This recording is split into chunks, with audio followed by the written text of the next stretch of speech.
Hello, everyone, and happy Saturday. Hope everyone is having a wonderful Saturday today.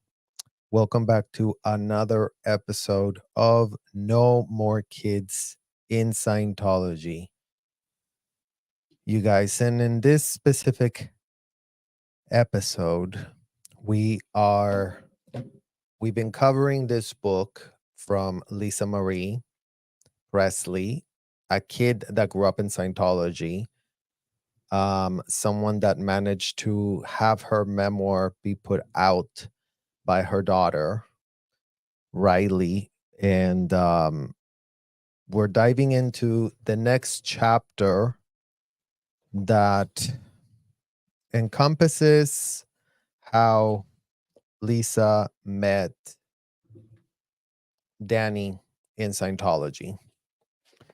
So, a lot of you have been asking and wanting to know for me to comment about Danny.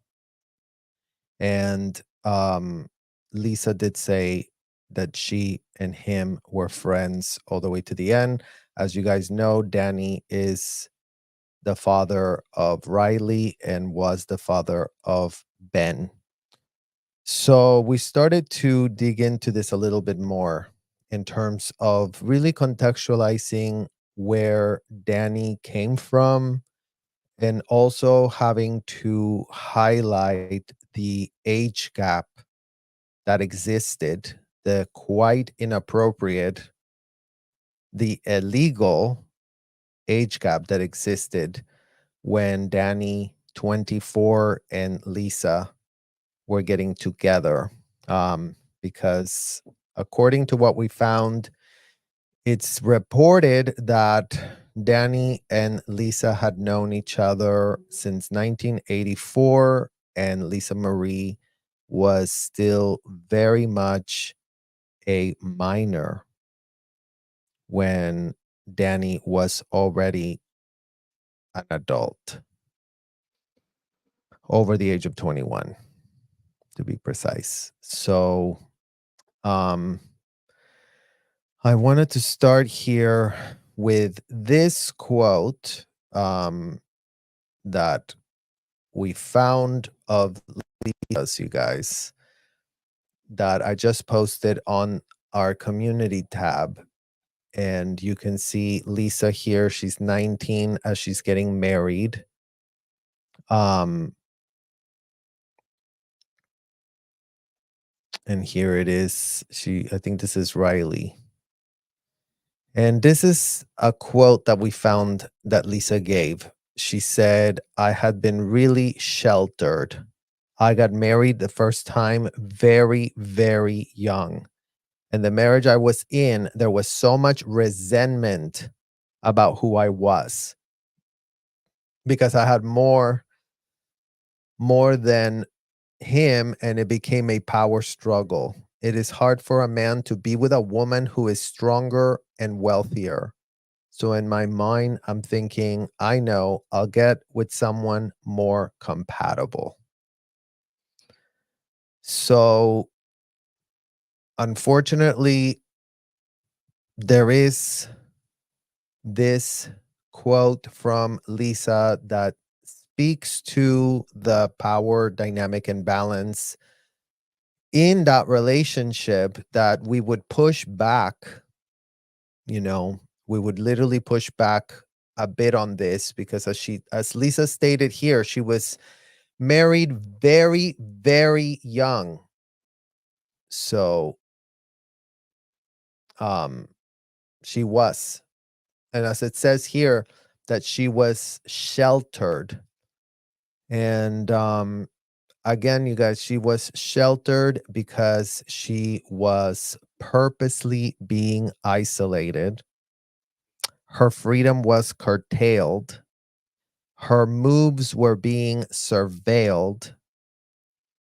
And Danny comes from a Scientology family who has connections back to this woman that we saw being a handler of Lisa earlier, that we also showed on our community tab. This woman, Karen Hollander,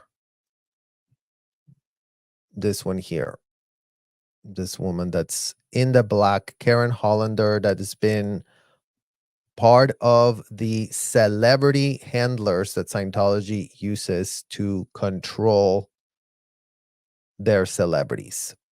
And yeah, I mean, it's it's not good. It's not good that Danny Keough had this type of ties. I find it very, very troubling.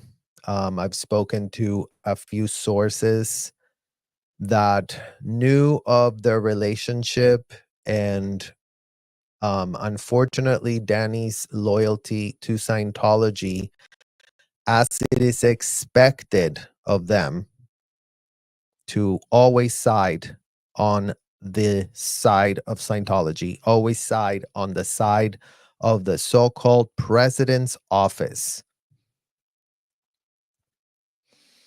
The control over Lisa Marie Presley's life and Scientology's disturbing silence on abuse. For anyone who grew up in Scientology, this story is painfully familiar. Children treated as mere adults in so-called small bodies, groomed from the start to comply without question, isolated from the outside support, and stripped of their rights to childhood, safety, and choice. Lisa Marie Presley's life stands as a glaring example of what happens when young people are handed over to an organization that values loyalty and obedience over their well being.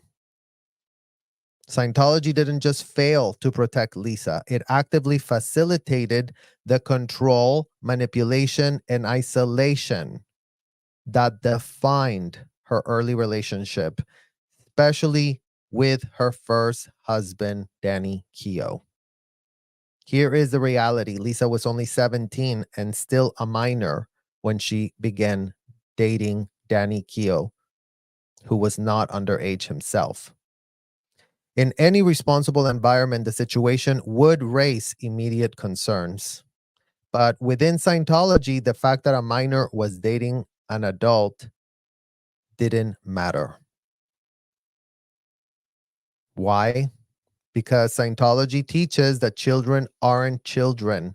They're so-called thetans, souls, who have simply found themselves in a smaller body. This ideology isn't just utterly absurd, it is, in fact, deeply dangerous, erasing the normal, common sense boundaries and protections that any young person would deserve. Instead of caution, Scientology applies pressure, pushing Lisa Marie to conform with Scientology's rigid rules on relationships known as 2D. The literal number 2 and the literal letter D, you guys, because that's what they teach you at the Scientology hotels, that your life amounts to. Your life amounts to this. 2D is a euphemism. If a Scientology's behavior or relationship doesn't align with these expectations, the risk of being labeled as an out 2D, so just literally add the word OUT before it, and there you go. Anytime that you're not following the rules of the 2D, you're going out 2D. So again, out 2D can mean that, a minor inside of that hotel gave this to an adult inside of the hotel. That's an out 2D.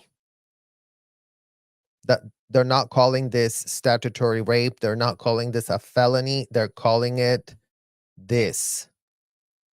And remember, Scientology really always makes sure that they find out if the adult and the kid did this, and they're going to blame the kid for having done this to the adult. They're going to convince the kid in a so-called audit and a so-called ethics handling, and then put through a disgusting grooming course. Those are the three things that Scientology would be doing: interrogating the child, ensuring that the child blames themselves for having done this to an adult inside of one of their hotels or commercial buildings. Even if the child was underage, it does not matter. In Scientology, no child is a child.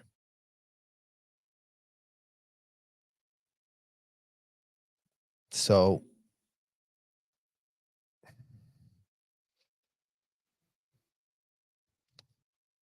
hello, Martha. Good to see you. Scientology is utterly and absurdly dangerous. Exactly. It's exactly what it is. That is exactly what it is. And I did see another comment here. It is really sad to hear Danny was deeply entrenched in Scientology. Exactly. Abuses of Scientology. Again, growing up, groomed, going to a Scientology school, you guys, because Danny's family, that's what they're also responsible. His parents are responsible for propping up the grooming school, the biggest grooming school that Scientology has ever had in its existence, called the Delphian School. And that is unfortunately where Danny comes. He comes from the family that propped up that school. Here is this article from Distractify. Lisa Marie Presley's son, father Danny Keough, has ties to Scientology. And here we see a picture of sweet Ben and Lisa. It's been over a year since we said goodbye to Lisa Marie Presley, the beloved daughter of Elvis Presley, who passed away at 54 after suffering cardiac arrest. And yet, new revelations about her life and practice has sparked some lingering questions. In her memoir, From Here to the Great Unknown, Lisa Marie revealed that she kept her late son Benjamin Keough's body on dry ice for 2 months following his tragic passing in July 2020. But why? And more importantly, what did Benjamin's father have to say about it? Before we get into that, let's talk about who Benjamin's father is.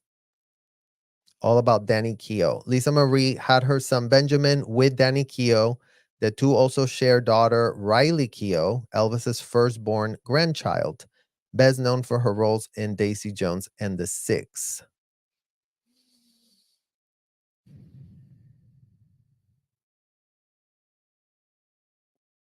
Best known for her. Danny, born November 6, 1964. Damn, 1964. In Chicago, stands at 6 feet 1 inch, according to his IMDb bio. He and Lisa Marie tied the knot on October 3rd, 1988, but divorced on May 6, 1984. Lisa and Danny dated for 3 years before tying the knot. And that's where you start seeing the exact problem that we are denouncing, because the practice of having underage kids be exposed to grown adults in a hotel environment, in a close quarter hotel and commercial building environment, breeds, under this so-called guise that the kids are adults, it breeds the dysfunction of underage kids who are believing since they're 11. I mean, in this case, it was Lisa Marie was 11 when she was already being pitched this stupidity by Priscilla. You're not a child, Lisa. You're an adult. You're a thetan. Your body age is irrelevant. So stop acting like a child. That's what Priscilla would have been telling Lisa. Like any type of misemotion that Lisa had, Priscilla would be telling her, knock off your dramatizations. And that is what the problem is here with Danny and Lisa being born and being groomed through the system. And then Danny also being told, oh, don't worry about it. You want to go out with a 17-year-old? Go for it. Oh, yeah, Lisa's a Scientologist. She's fair game for you to date. Because if she's a Scientologist, then it's completely okay. Because Priscilla will have no problem. She will never go to the cops. She will never think there's anything wrong. And that's where we're getting at the tragedy of this. You guys, here, Lisa and Danny dated for the 3 years before their time did not, per People magazine. And here is Priscilla, mother of the millennia, Scientology mother of the millennia, Priscilla, that said, he added that Priscilla was, quote, thrilled for Lisa Marie, and that Danny is a great guy, quote unquote. So you, Priscilla, imagine being you. Imagine you giving quotes so that they're on the record. So for all of you that are wondering, oh, but I'm sure Priscilla was very unhinged and very extremist, and I'm sure all the other Scientology mothers were not as unhinged and as crazy as Priscilla.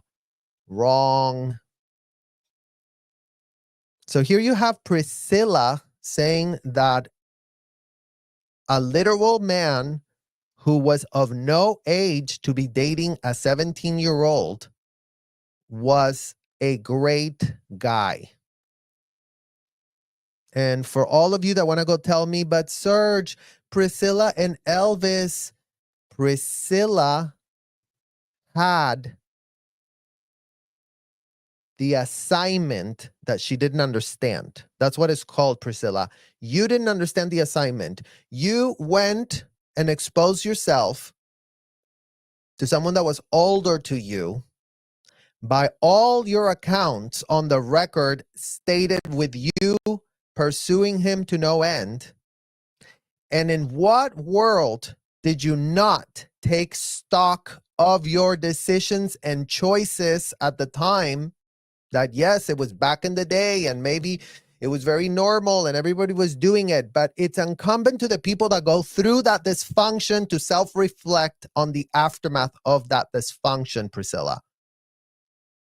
Not repeat the abuse. That's called you are passing on generational trauma down to your own daughter, who you didn't defend first when she came to you with allegations of SA from your own boyfriend, living boyfriend, alleged SA by Michael Edwards, your boyfriend, that you allegedly orchestrated admissions of guilt from him as you made him apologize for what allegedly Lisa was complaining about.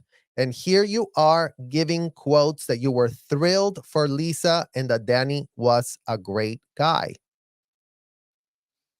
The wedding was small and private. Gee, I wonder why. Does anybody wonder why? Does anybody wonder why this was so kept hush hush?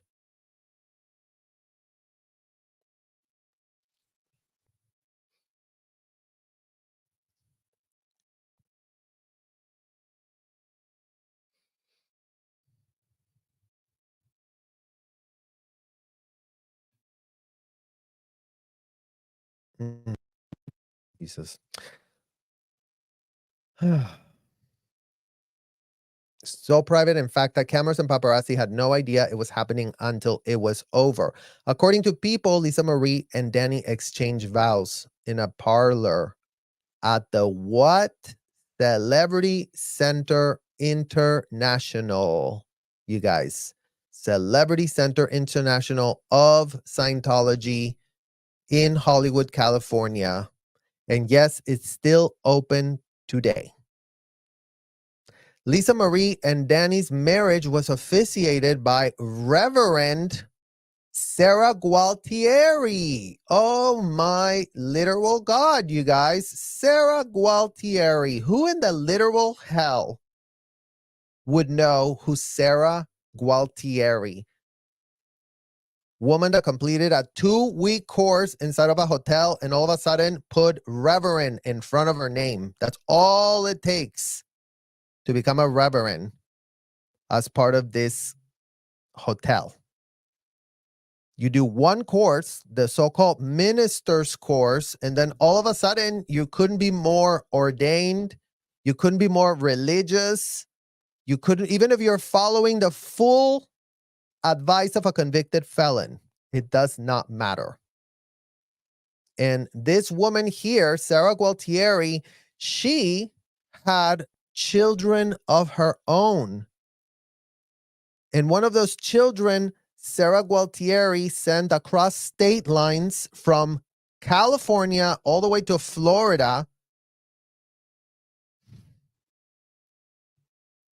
And yeah, Sarah Gualtieri didn't give an F about her daughter that she sent over to Debbie Cook, Gayla Gualtieri, who was, as a 13-year-old, 13 she was, tiny, very, very short girl. Like she looked like she was like 6. Like everybody kind of made fun of her. She was super like bouncy and upbeat, but Debbie Cook locked her up at the 3rd floor of the Fort Harrison Hotel and forced her to watch videos of disgusting audits that were going on 24/7, 365, because we've told you this ad nauseum.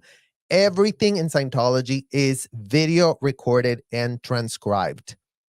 So the so-called reverend being tapped here to do a so-called wedding with Lisa, a very young Lisa, and this man, Danny, was none other than a mother that had already, not at this time, mind you, by the time she's doing this wedding, she's got her daughter locked up in a ranch.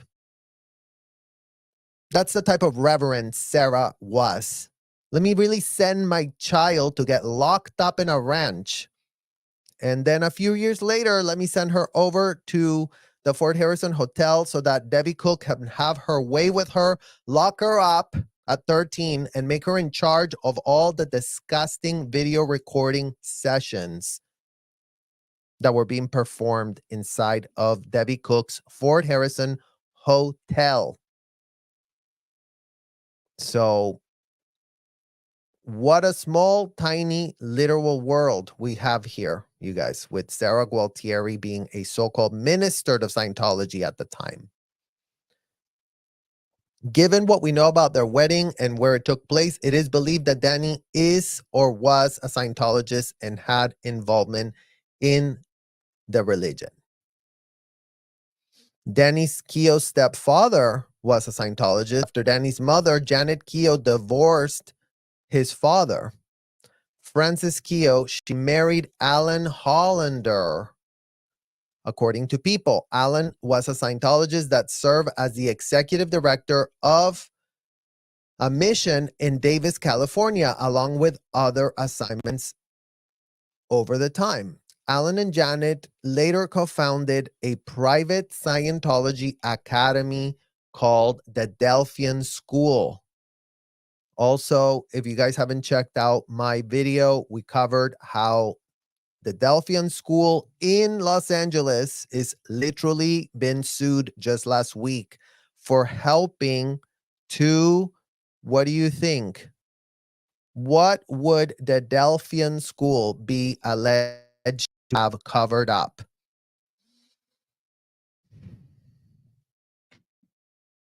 out to D of one of their coaches. So this is who Danny Keough's father is, the one that really started these schools, these Scientology schools, where kids are groomed and fully exposed to the rhetoric of convicted felon L. Ron Hubbard, where they are told to write all manner of overts and so-called withholds. Even though the kids are not Scientologists, they still get told, oh, you're going to really learn an ethics technology inside of our school.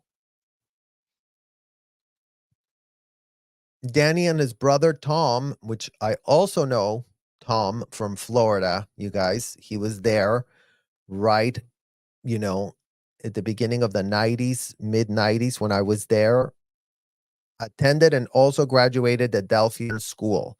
So both of Tom and Danny went to the Delphian School.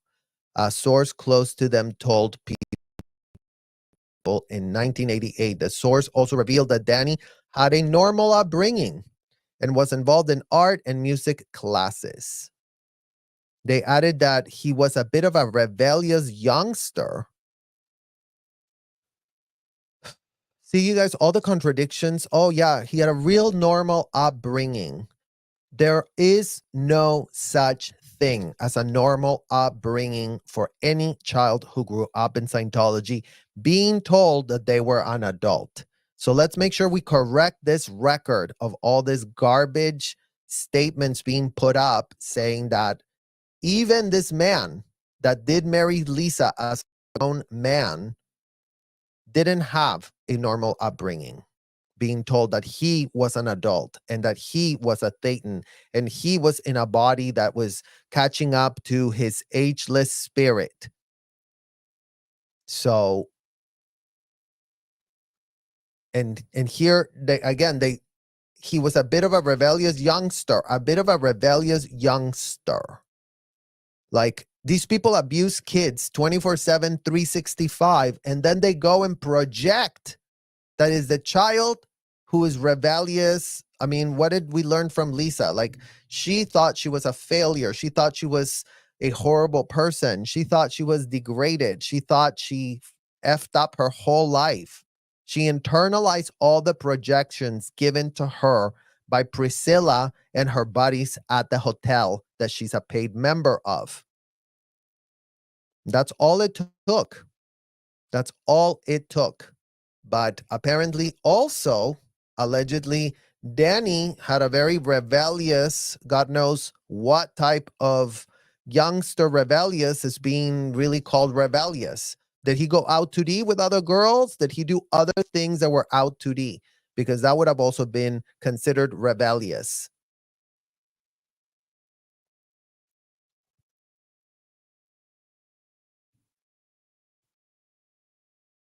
So Danny's a musician. He's also dabbled in acting.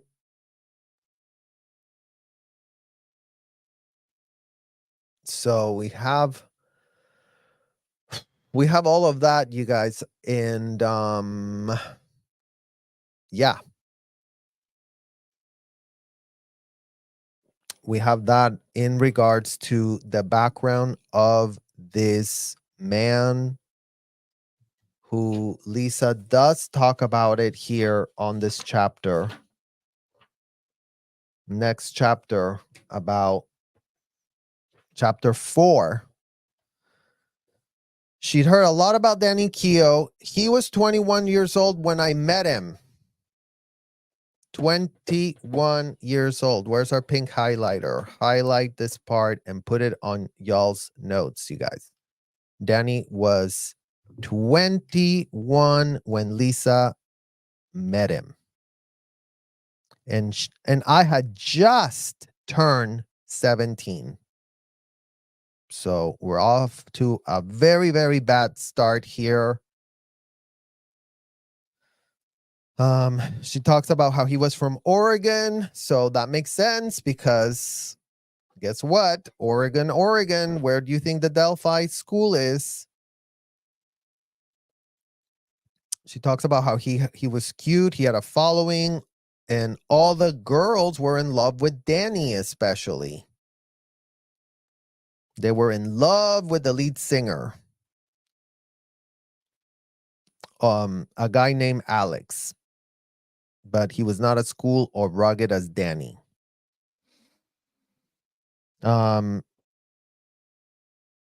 She talks about his band called The Bat, D''BAT.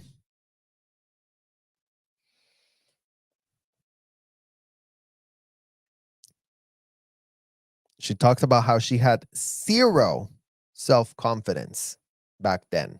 Zero. Gee, Priscilla, did you have anything to do with Lisa having zero confidence by the time she turned 17? That would be a great question for you to ask yourself, because Lisa's putting you on blast, on literal blast. Imagine, why would Lisa have zero confidence by the time she's 17? What type of grooming courses was she put on to do? What type of audits, disgusting audits, where she was locked up against her will, being interrogated about disgusting, inappropriate things, Priscilla? What type of role did that play in her having her own confidence fully eroded?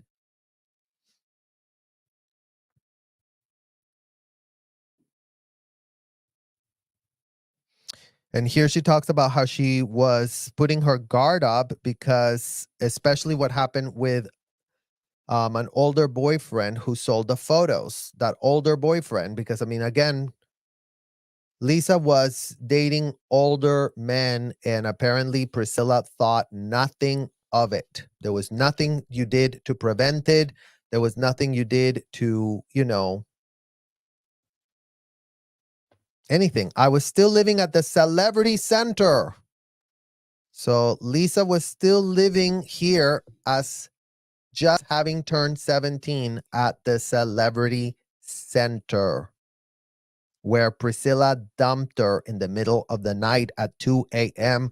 with Lisa squealing and yelling and being so upset, where she had her this type of 4-day stint inside of the Celebrity Center. Because that makes a lot of sense, right, guys?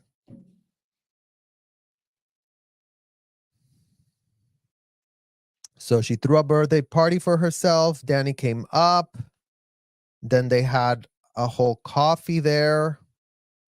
I thought he was arrogant and super confident, which is, again, you guys, how the Scientology kids are groomed to be very arrogant and very super confident, to come across that way at least.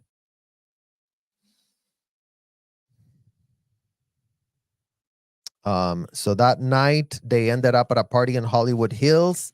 When the birthday came out, she smeared some icing on him, and he took some and put it on my cheek, and then he licked it off. I freaked out. Remember, 17. I thought it was just healthy antagonistic banter. But I found out later that he was on a mission. Interesting, because again, it's the inappropriate mission he was on. She told him that he was not boyfriend material, and that made him want to pursue me more.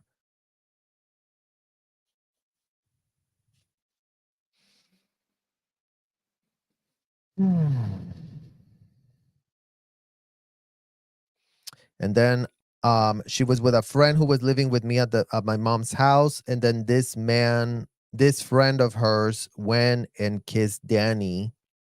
He pushed her away, and I could tell they were having words, but I found myself angry, thinking, Danny, you're such a pig.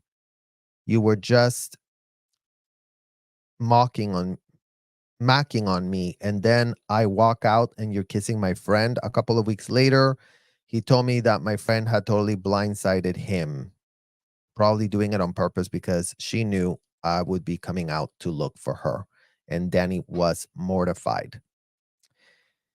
Then Riley talks about her father's band, The Bat, how her father was wearing earrings and silk blouses and necklaces and bandanas and feathers, and how her father had such great charisma and that he was so handsome, rode a bright red Kawasaki, and all the girls loved him.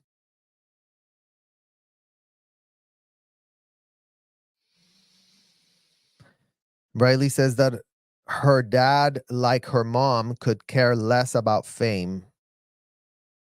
And she says that he was maybe even more allergic to it, which is, again, you guys, in Scientology, everybody wants to be famous. Let's make sure that that's clear.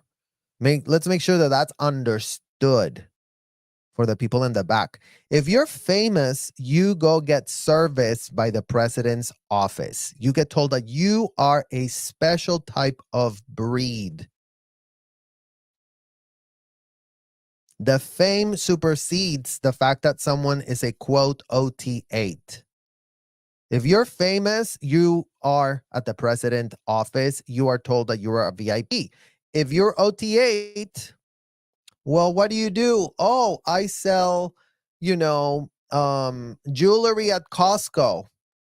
Oh, well, then you're not going to talk to the president's office. You are just whatever, Joe Schmo. Go pay for more courses. Get off of our lines.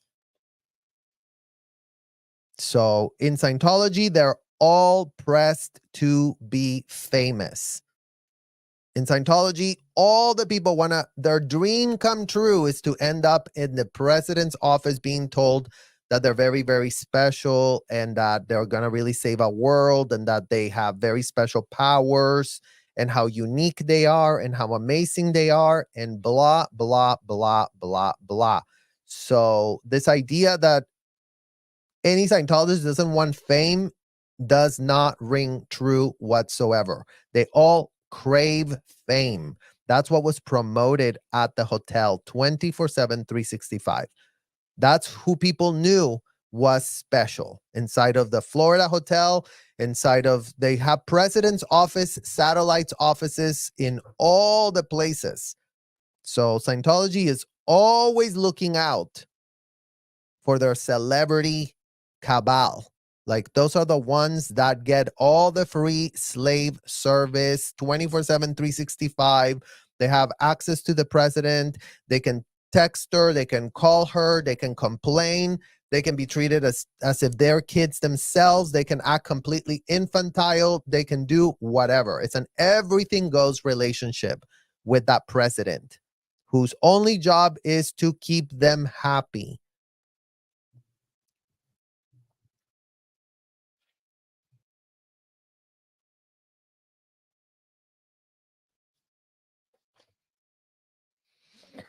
And here it is. Here we have the meeting point. The first time my dad laid eyes on my mom, he was fixing his motorcycle and she was walking across the Celebrity Center parking lot. Bing, bing, bing, bing, bing. Where did it happen? Right there at the Celebrity Center parking lot where Danny was, like all the other Scientologists that are fully exposed to underage girls inside of these hotels, there is where he was eyeing a 17-year-old Lisa. She was wearing a black leather jacket and he thought, who is that person with such attitudes? Their eyes met and she paused and she felt that she had looked right into him.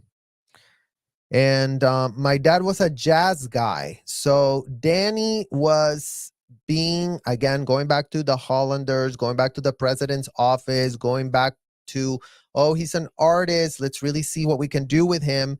He was here with the whole jazz situation, talking about the, in Scientology, that had that guy, Chick Corea, that was a jazz guy. So that's where the whole jazz element comes up. And he didn't even know that Elvis even had a daughter, let alone that this young woman in the black leather jacket was that child.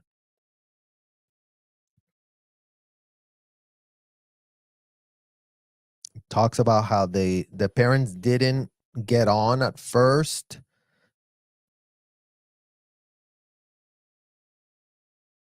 She Lisa told him, "So you think you're hot shit, huh?"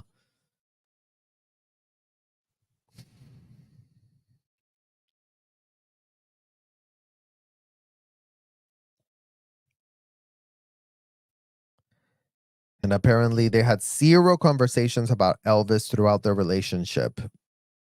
That Danny knew that Lisa had a big loss there, and he never mentioned it. And going back to the point, you guys, when you go get a Scientology audit, you get told that whatever bad charge you had, whatever loss you had, whatever blew away. So Lisa could be struggling, but she couldn't be saying what she was struggling about, because she should have already have blown that and floated it away. So she should feel nothing anymore about the death of her father. So, and in Scientology, they tell you never ask other people about their case. So what that means is that no one can talk about what they're talking about in their audit. They're told that's offline. Oh no, you can't talk about that with me. So you have all these very superficial, glib relationships that build, because people are like, oh, I can't tell you about that because that's a case situation. So they have to be very fake with each other in their normal interactions, because anything that's related to their so-called case is something that they cannot talk to even a partner that they're in relationship with.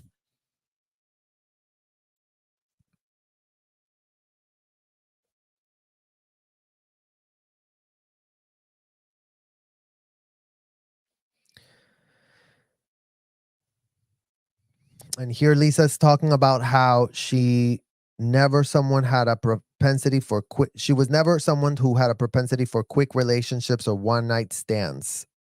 If I'm into someone, I'm into someone. If it's not, I'm not. It's hot or cold. And after the party, a little while later, she drove Danny to his place. He was renting a room in a weird part of LA, like Highland Park. And he had a 23-year-old woman roommate that was on the witness protection program because she had turned on a major drug dealer in Denver. So this is kind of weird, you guys, because again, like, is this woman in Scientology, or why was she the roommates with Danny then? Because Danny grew up in a very close knit Scientology, all about it family. So this woman on the witness protection program does not make a lot of sense. Lisa talks about how she went into his room, they were hanging out and talking, and she spent the whole night there, but nothing happened. They didn't have sex or anything. They just laid there and sort of making out and talking. I stayed until the wee hours of the morning, and then I drove home alone. My dad remembers that night a bit differently, says Riley. We had some drinks and we were wrestling, throwing stuff around, and we knocked out an old closet down and broke it. But my roommate couldn't be mean about it because she was in hiding. I mean, again, you guys, why this just this woman on the so-called witness protection program hiding? Weird. But there is the beginning of Lisa already then quickly right after that starting to sleep with Danny, because she says that after that, Danny and I solidified into a relationship. I was still being very careful, she says, because he'd left a trail of broken hearts because he always was breaking up with women and they would stay in love with him. And his longest relationship had only been 6 weeks. Damn. He was so young, but I was even younger. So he was still more together than I was. I mean, again, you guys, and I understand from Lisa's perspective, she lived her situation. Um, but the power dynamic and balance that takes place leaves long lasting trauma. And that's the problem with that. As she says here, that he was young, but he was already an adult. And I was even younger. I was trying to turn my life around, seriously buckling down and starting to get my shit together, coming out of the crazy phase and my early experimentation with drugs. So again, you guys remember Priscilla drove Lisa to Celebrity Center and dumped her there.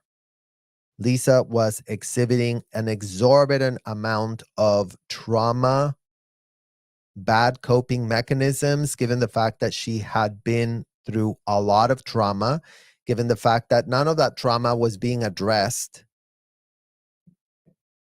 And it definitely didn't get addressed at the hotel. At the hotel, they force you to discipline yourself to change your bad trauma coping mechanisms, i.e., the propensity to drug herself, to disassociate with Scientology.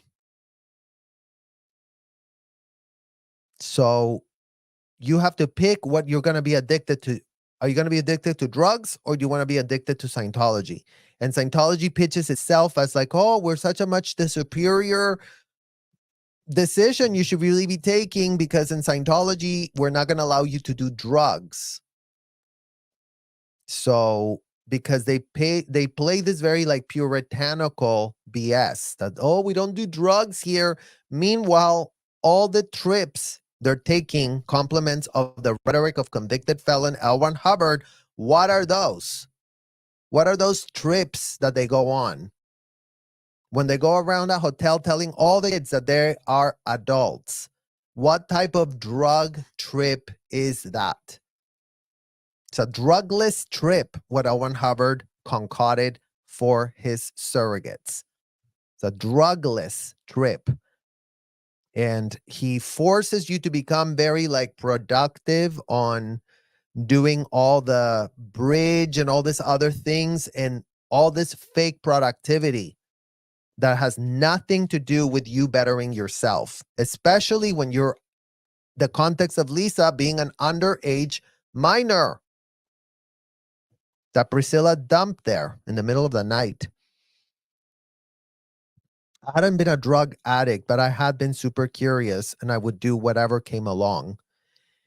It was really just rebellion. It was really just you experimenting life, Lisa. At that point, that's what it's called. It wasn't rebellion. That's what they projected to you at the hotel so they could ruin you. That's what they call it. Oh, let's really push on your ruin. Oh, you're just a drug addict. Oh, you're just a good for nothing. Oh, you just want nothing to do in your life. Oh, you're just a degenerate. Oh, you're just a degraded. Do you want to be part of the production? Do you want to be part of the amazing Save a World campaign? It's all a false pitch. No one's saving a shred of world inside of those hotels. Let's make sure that that is very, very clear.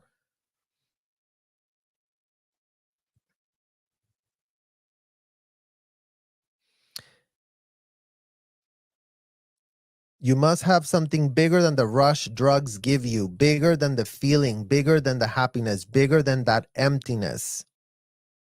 And that's what I was starting to develop. I wanted to know what the F I was doing here. I wanted to know about life. I wanted to know about people. I didn't want to F around anymore. So here is Lisa telling you that she was programmed by her Scientology handlers to say exactly this. Oh, do you just want to be a drug case? Don't you want to know why you're really here? Don't you want to know why what we're all doing here in the world? So she's regurgitating this pitch that was given to her by her handlers because they would have shamed her about doing any drugs. They would have told her, you are a disgusting degenerate. You're a drug case. You are you're not confronting the world.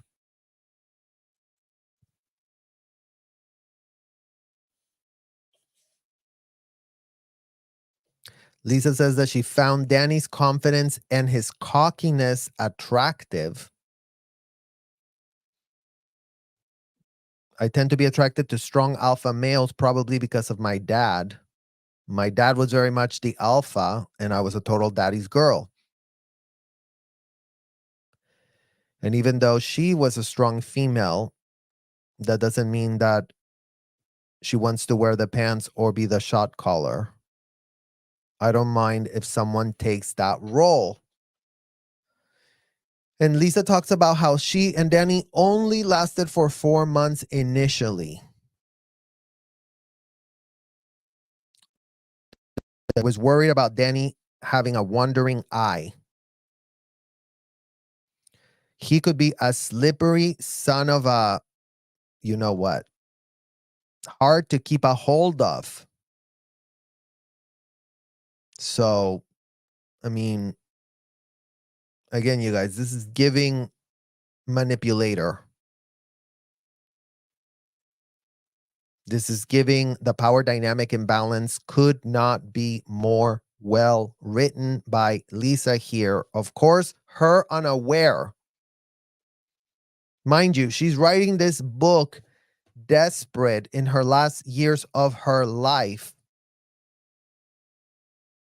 And she was never afforded a single real actual therapist to help her because Scientology wouldn't have it. Because why would we want someone else to expose us?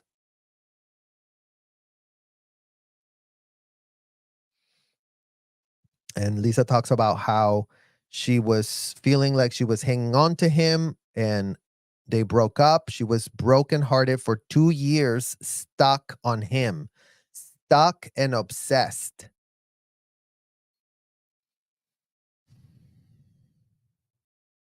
I didn't want anyone to know about it, but I was obsessed with him.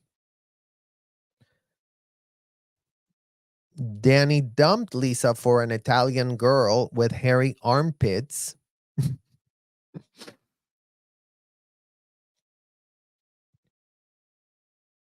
Lisa says that she could not be mopped off the floor. So they dated other people.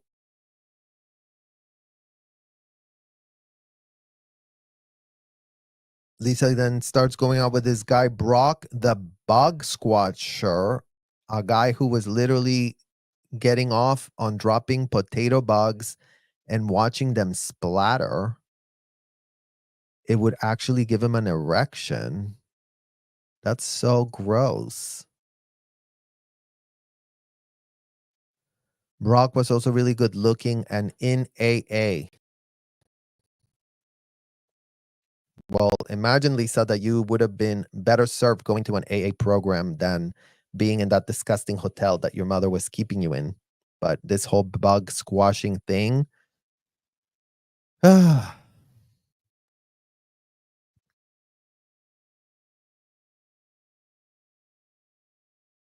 She said that she doesn't know what she wanted, but she wanted to be with Danny and she needed to have children with Danny. She felt like she was supposed to have children with him.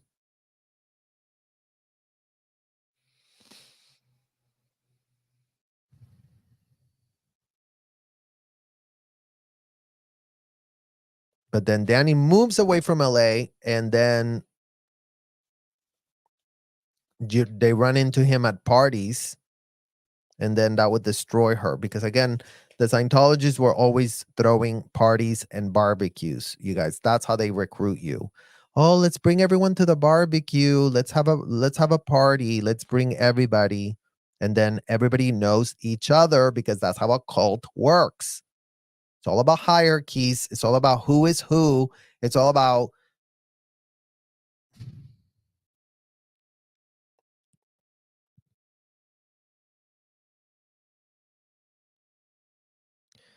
Lisa says how they played a cat and mouse game and she would show up to a party with a guy knowing that Danny would be there. And Lisa says that she was 1,000% being conniving and manipulative and calculating. I would watch Danny see me with a guy and his whole disposition would change. He'd be visibly bummed.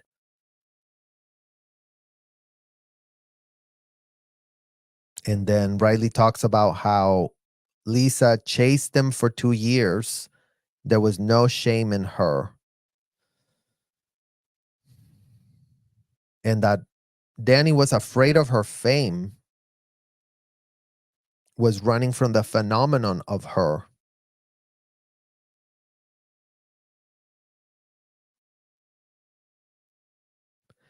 He was not afraid of much when he was younger, but he was definitely scared the living F out of him. He felt like a minnow in an ocean of sharks. He was just a bass player. This was too big. And again, you guys, in an ocean of sharks, because Lisa becomes what part of the president's office? What part of the Scientology hierarchy? Danny was rightfully scared of the president's office. He was properly scared of being under surveillance even closer because, again, all the Scientologists, like idiots, are vying to become famous so they can become part of the president's office. The president's office is an upgrade of the layers of surveillance, of the layers of no autonomy, no privacy. I mean, if you thought that a regular old Joe Schmo that pays to go up to OT8 had it bad, going back to nothing makes sense in these hotels because the person that paid to go OT8 looks at Lisa, who didn't ever go OT8, and knows that Lisa is more important than him paying his $500,000 to get to that level. So I get it. It doesn't make any sense. Well, we're just telling you how these people think inside of that warped bubble of disgusting, dysfunctional hotel. And, find very interesting here that literally ocean of sharks. Ocean of sharks. Those are very strong words that Riley is using here to really talk about this because, again, Lisa was 24 hours being surveilled at Celebrity Center. They knew she had a drug problem. She was being extra, extra, extra monitored, you guys. So here, Lisa talks about how they actually did then get together. She showed up at his place one day and sat at the curb outside and said, "This is really eating me up. Let's just talk about how we feel. No more games." They were honest with each other, and a couple of weeks later, they went on a date to the MTV Video Music Awards. Danny almost got arrested that night because at one point a paparazzo was charging at them and Danny reflexively hit him. The guy fell. We had to give People magazine a photo so that photographer wouldn't press charges. They paid $70,000 for it. We didn't think being famous was cool. We never hung out with other celebrities. We were low key and unextravagant. I had to downplay things for Danny because he was so proud and I didn't want to scare him off. So, going back to that quote, it really starts showing you how not compatible they were,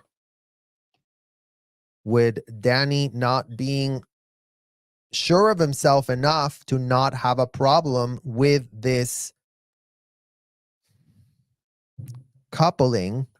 But again, you guys, you understand it's this, and then the entire president office apparatus checking. What does she say today? Is Lisa okay? It's Lisa wanting to do more Scientology. Does she want to go back in another session? Does she want to pay for another grooming, disgusting course? Does she want to do the Purif? Is she doing drugs?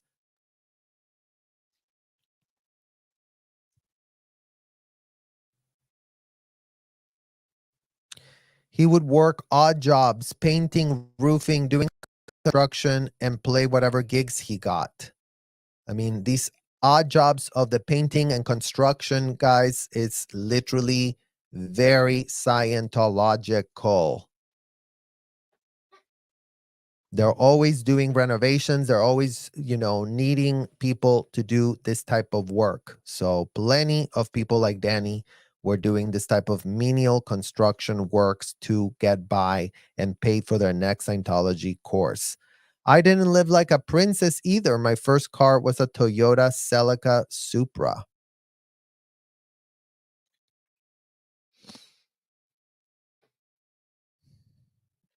Then Lisa talks about one night being at the China Club with Rick James. Jump landed right next to me. Rick and I had run into each other a couple times before, and he just seemed so broken. And he said, "Oh my God, I'm not doing good. I'm trying to quit and I'm trying to get my life together." And Lisa says she had a soft spot for him and she wanted to fix him. And that night, Rick was high AF, and Danny saw him getting physically too close to me and shook his head at Rick. Something went boof, and Rick got up and jumped through the air like a wild animal to attack Danny. Luckily, a bouncer was there and grabbed him. And here we go with I got myself a job with Sherry as Jerry Schilling's assistant, you guys. Jerry was on the board of Elvis Presley Enterprises. And my mom would have me go to the meetings. I didn't know what the F I was supposed to be doing. So I would just sit there and listen. And then my mom at the helm wanted me to get me trained up for when I took over after I turned 25. But one day she made a mistake of sitting at the head of the table at the board meeting, and Priscilla came in and said, "Don't you ever quote." Look at you, Priscilla. Let's really show everyone your quote. What you're quoted as having said to Lisa. Quote, "Don't you ever sit in my seat at the head of the table. Who do you think you are? This is my business. I'm the one who opened Graceland. You can't just come in and sit here like you're something." See how vile you are, Priscilla? Do you see how disgusting you sound here as quoted by your own daughter? For all the people that are like, "Oh, Priscilla seems to have a lot of grace and she seems to be the nicest lady." Don't you ever sit in my seat at the head of the table. Who do you think you are? This is my business. I'm the one who opened Graceland. You can't just come in here and sit here like you're something. This is how the Scientology parents speak to the kids. you guys. So for the 10th billion time, for anyone who wants to be shocked at Priscilla being unhinged this way, she learned it from her buddies at the hotel. This is how they speak to their subservient slaves. And yes, Priscilla considers herself superior to Lisa. I'm the one that brought you to the hotel. I'm the one that got Graceland going. I'm the one. You're the one that ruined everything, Priscilla. You're the one that ruined everything. So before you continue yapping about how you did this and you did that, take a look at a little bit more self-reflection and see how much of the demise from having your entire family exposed to something that Elvis told you quite clear. He had no intention in being involved because he didn't want his money being siphoned by the people of these hotels where he would get taken in there and he smelled a rat right away.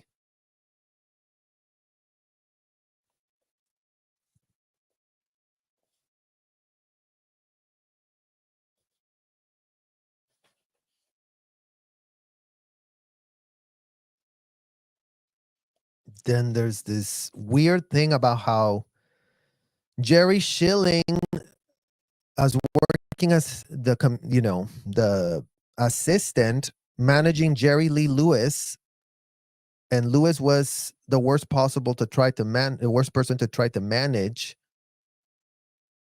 But Lewis loved her and always had a great time with Lisa. And one day they were flying back from Memphis to LA, and she happened to sit next to Jerry Lee.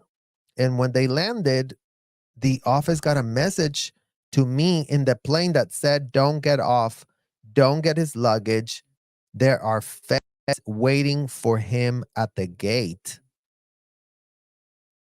Apparently, Jerry Lee had a briefcase. I presumed it was filled with drugs, Demerol probably. So instead of getting the bag, Jerry Lee and I bucked it out of the airport, the two of us running like fugitives. So Jerry Schilling fired her 6 months later, you guys. Danny and Lisa stayed together for a whole year that time. A whole year, and then I was 19. She even pretended that she liked this band Jaco Pastorius for him, even though Lisa, wasn't a jazz fan.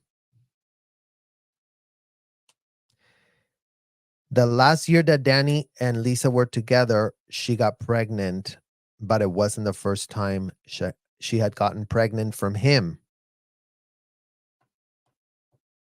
So I wonder if the first time she got pregnant, she was underage. Because Lisa talks about how the first time she got pregnant, she didn't know. And during the first 4 months that they dated, she ended up at the ER with horrible pains. And they rushed her into surgery. The doctors thought that she needed her appendicitis removed. But when it came around, they told me I had an ectopic pregnancy.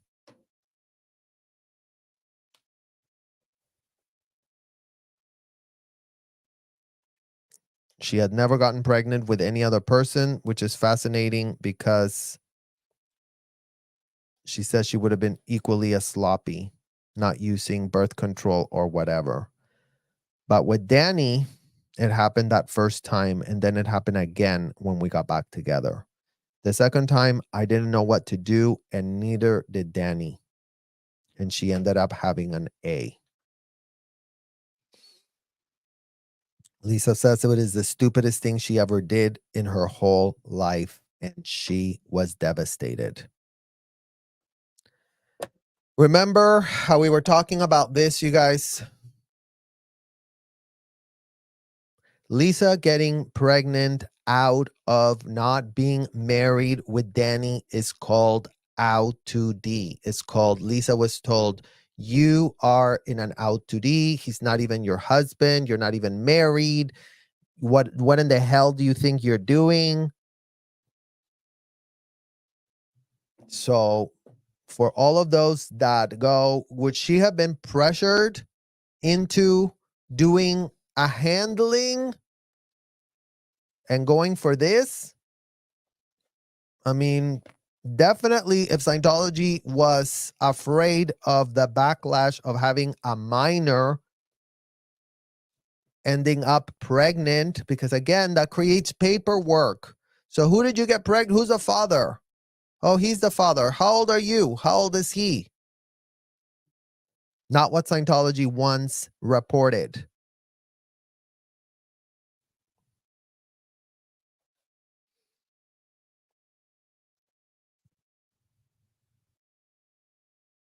But anyways, Lisa went through with it and they both cried. Not long after that, they broke up and everything fell apart. And she says she couldn't live with herself. I couldn't live with myself. Then Lisa says that Danny went off to join the band on a cruise ship that traveled through the Caribbean. Oh, interesting, guys. Very, very, very interesting. Again, this smells like a total big fat rat. Here, cruise ship of the Caribbean, aka the Free Winds. The Free Winds.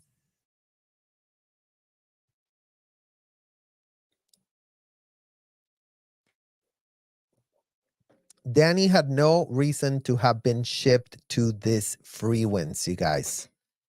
Again, this goes to not just any random ends up.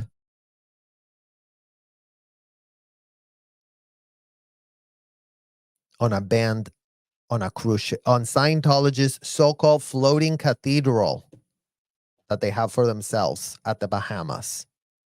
It's usually an answer to crisis management techniques being literally put in place to separate them because of the flap, because of the out to D, because of the out ethics, because of the blah, blah, blah, all that garbage that they name inside of those hotels. But Lisa then says that she traveled through Europe on a Eurail pass for a couple of months. And all this time, she could not believe that she had gone through with the abortion. And she was so upset with herself that she then made a plan. I plotted, and I schemed, she says. I pinpointed exactly when I was ovulating. I even went to Memphis first to hang out with my Aunt Patsy and work out how to make it happen. It was a group effort, she says. I had it down to a science. Then I purposely planned a trip to go see Danny on the ship. And again, you guys, to end up at the Free Winds, it wasn't just nothing. Lisa had to really, really do a lot to be able to end up there. We went to the island of Aruba and somewhere for the night. I remember getting back on the ship hoping I'd fucking done it. She says that Danny had no idea of her plan, but she didn't care anymore what he thought about it. She says that she didn't care anymore if he wanted to be a part of it or not, that she felt she had to redeem to make amends because she couldn't believe that she had had an abortion. And again, you guys, she had the abortion, and Scientology also makes you audit out the abortion. So if you had any type of actual trauma connected to the abortion, they would just tell you, return to the beginning of the incident and tell me when you're there. Return to the beginning of the incident and tell me when you're there. Return to the beginning of the incident and tell me when you're there. And recount like complete robots for hours until you're like, okay, I'm great, I'm wonderful, I don't feel anything. So did Lisa get this?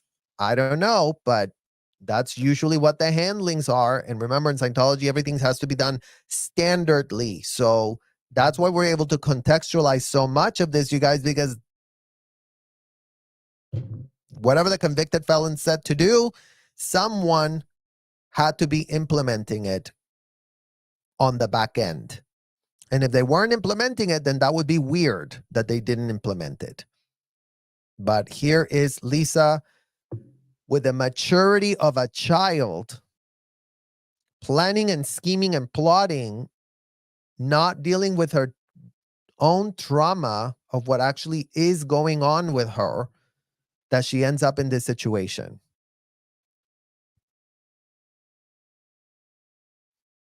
Lisa says, I'm going to have this child. There is a child that I need to be having. And Lisa found herself talking to the lost child saying, I'm so sorry. I can't believe I effing did that. Please forgive me and stay with me until I get pregnant again. And again, you guys, because Lisa was lied to. L. Ron Hubbard says that when you already are pregnant, there's a thetan coming in and floating in the air around you, and they're trying to get into the body. So all of this is why she was guilted. She thought she killed the thetan's opportunity to be able to come into the world. So that's why she says, please forgive me and stay with me until I get pregnant again. Imagine in Lisa's distorted world of how the convicted felon told her to think about this circumstance. Remember, that's the crux of this situation. Oh, the convicted felon said that there should be a floating thing around me because I got pregnant. So Lisa thought Riley. Imagine she thought, oh, I murdered her first opportunity to do this. And oh, look, she did stay around for the second time. That's what they're saying to themselves, which is unbelievable. Lisa left Aruba, waited 2 weeks, did the pregnancy test, called Danny up. I'm pregnant, I said. And Danny knew he had to marry me. Remember, out to D. Danny, you don't want to be an out to D.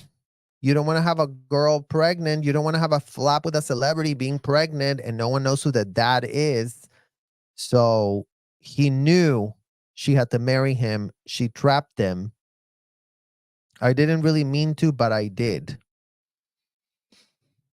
I mean,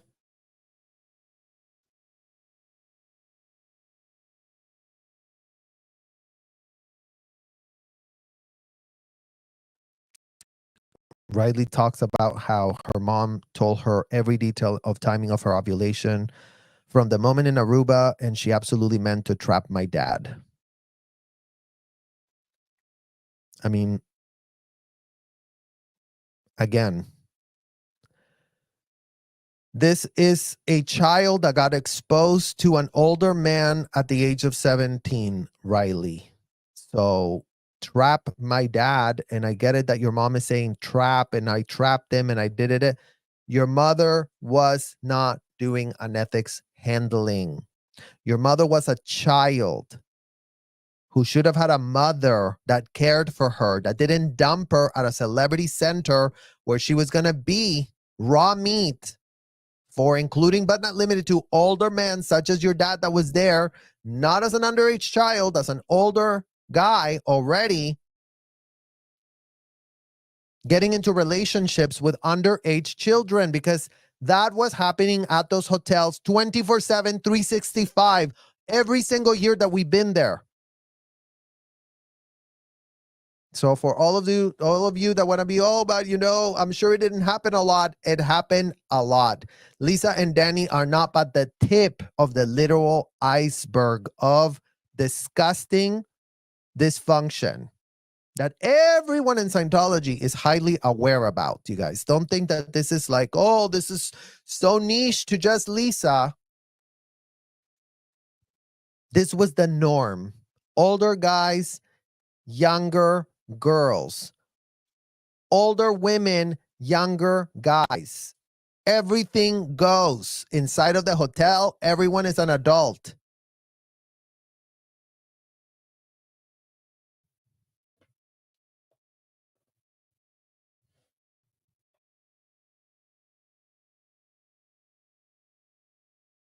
Riley says that the day that her dad found out that he was going to be a father, he was rehearsing in the disco room.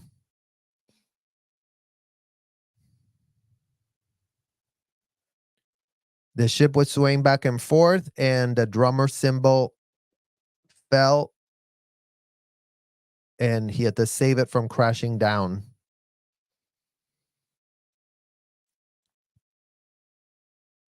Then someone off the disco room said from the green room that there's a phone call for you, Danny. This is before cell phones. Calling the ship was super rare.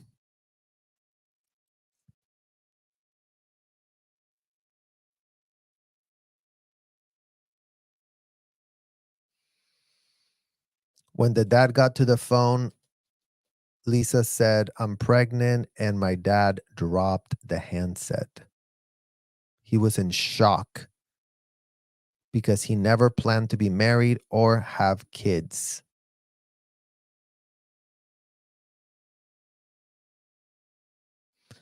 But then he says that something made him recover, and he said, okay.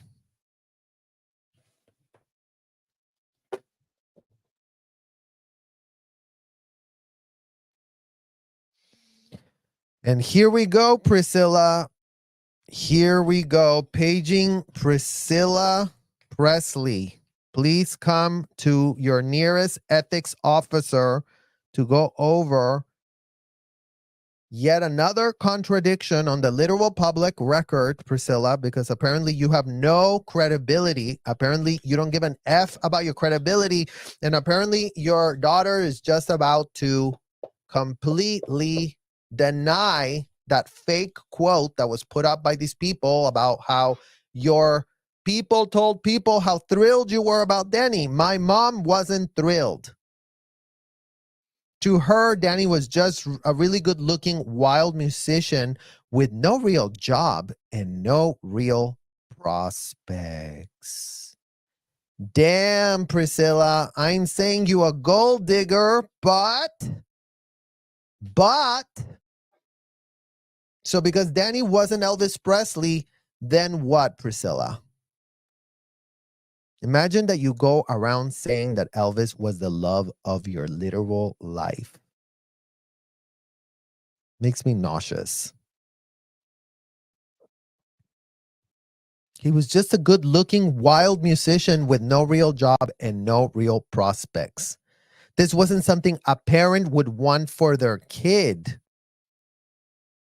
Damn, Priscilla, you're being put on blast by Lisa.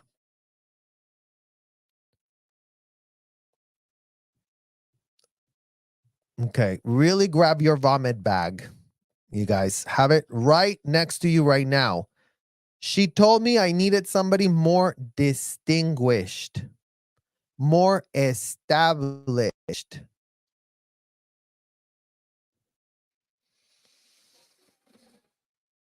One day at her house, her latest boyfriend, because Edwards, the molester, the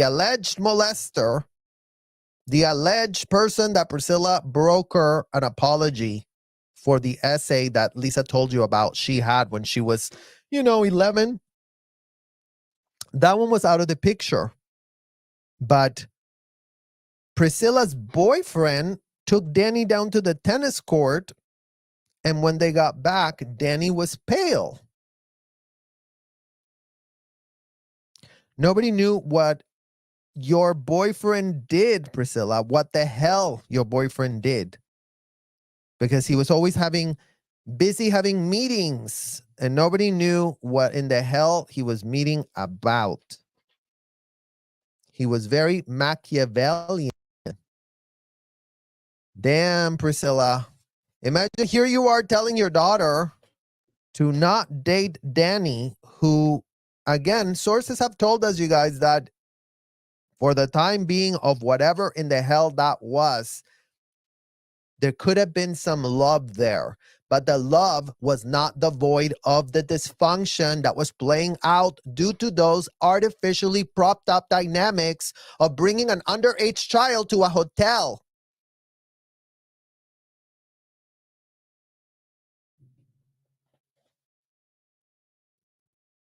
So here's Priscilla saying how, oh yeah, not something that you really want to be doing anything with, and you're here with the man that your own daughter's calling Machiavellian. This guy told Danny at the tennis court that Lisa was gonna throw him out when she was done with him, and that he was gonna lose all his dreams and goals because this thing was much bigger than him. And that Lisa didn't care about him or loved him. Priscilla's boyfriend said that I wasn't in love, that it was ownership. Damn, Priscilla. Priscilla, Priscilla, Priscilla.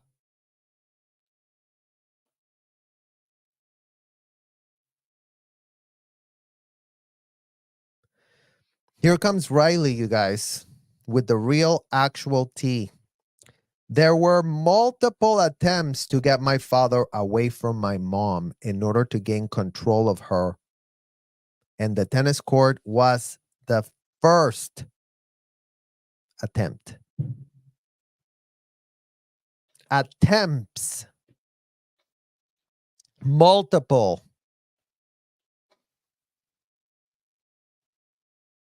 My mom was all emotion. And Danny was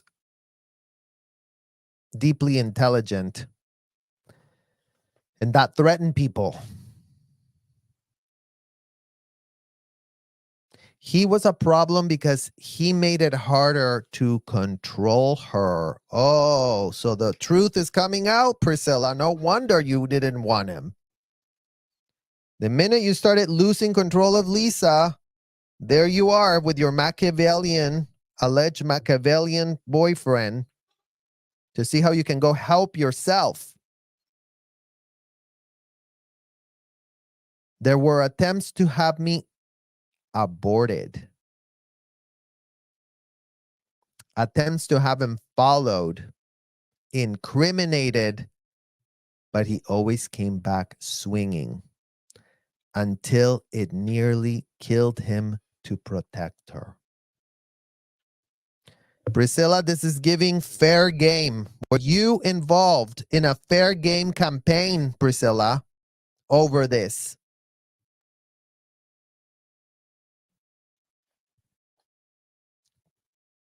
Attempts at having the baby aborted, attempts to have him followed and incriminated.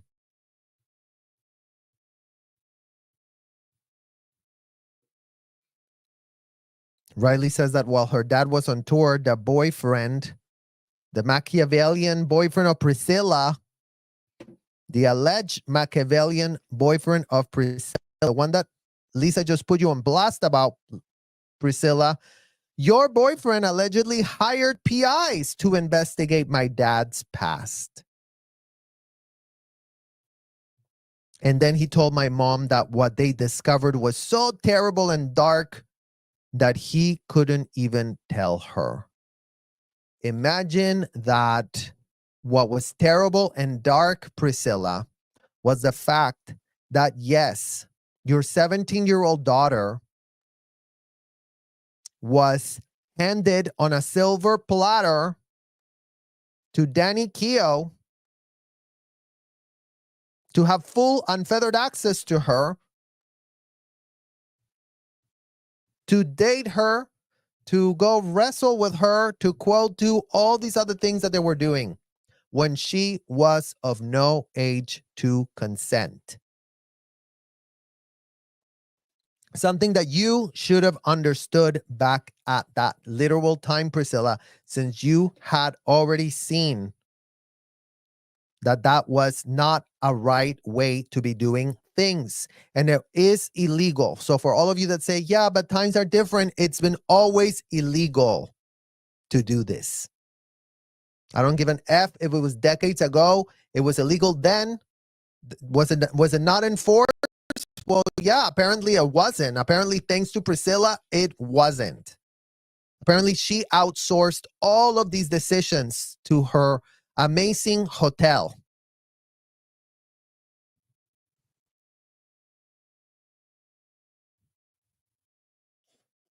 When my dad got back from tour, my mom was incredibly distant and cold toward him. And when my dad found out why, he and my mom immediately went to meet with the boyfriend. You have my permission to tell Lisa everything you found about me, my dad said, but there had been nothing.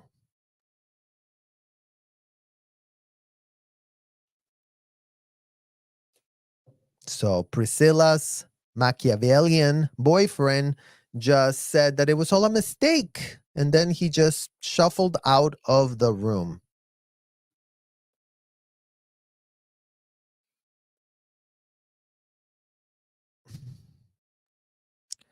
Lisa says that she was petrified at this point. Instead of Lisa being allowed to at least maybe enjoy her pregnancy, maybe enjoy her life, maybe make decisions for herself, given the fact that she was, at least 19 at this point. But for all of you that don't get it, all of what Riley just said here is giving fair game campaign AF. Incriminating him. Imagine they could have incriminated him with the fact that she was underage, but Scientology never goes there. Imagine you hire PIs and the first out point, the first thing that makes no shred of sense, when did they start dating? Oh, that's illegal. Oh, we should really go to the LAPD now. Oh, I'm sure the LAPD is really going to do something because they really do care about enforcing the law at the LAPD. Imagine. So here, Lisa is pregnant and petrified.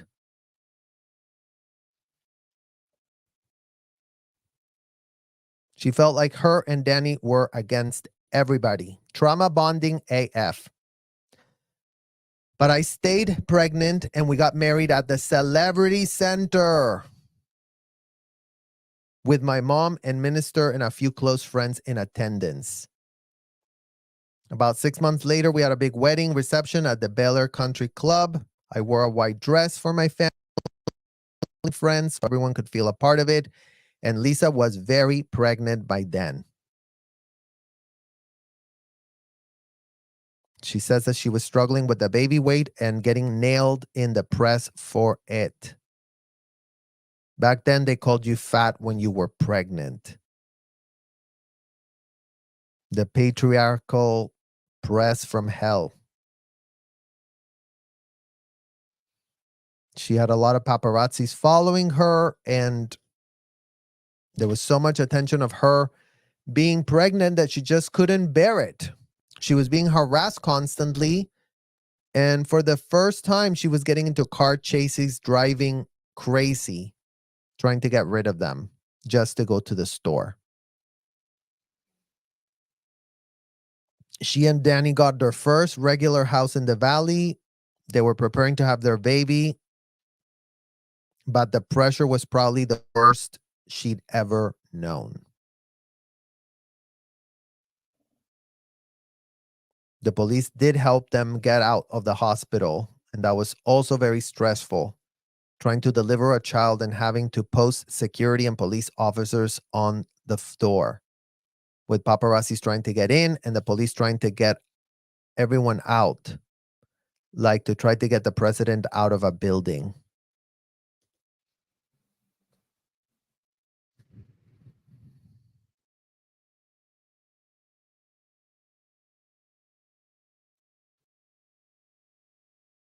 And Riley talks about how when she was born, they were trying to get out of the hospital and they were trying to avoid all the paparazzi, and that her mom and her dad had done the La Maze classes.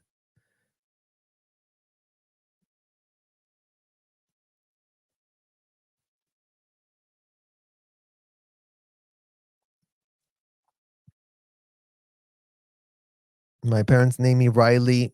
They couldn't think of a middle name. Priscilla's mother, Anne, suggested I should be named after my dad. My parents had no other ideas, so they left it up to the hospital. And someone there thought of Danielle, sounded better before Riley. So that's why my government name is Danielle Riley Keough. And that's how we always knew her at the hotel, you guys. Like, Riley was not Riley. She was Danielle to us until she adopted Riley as a artist name. But prior to that, like, I even just called her Danielle because to me she was always like Danielle this, Danielle blah blah blah. But she talks about how photographers came into the room, took a picture. The photo was worth $300,000, which was a lot at that time.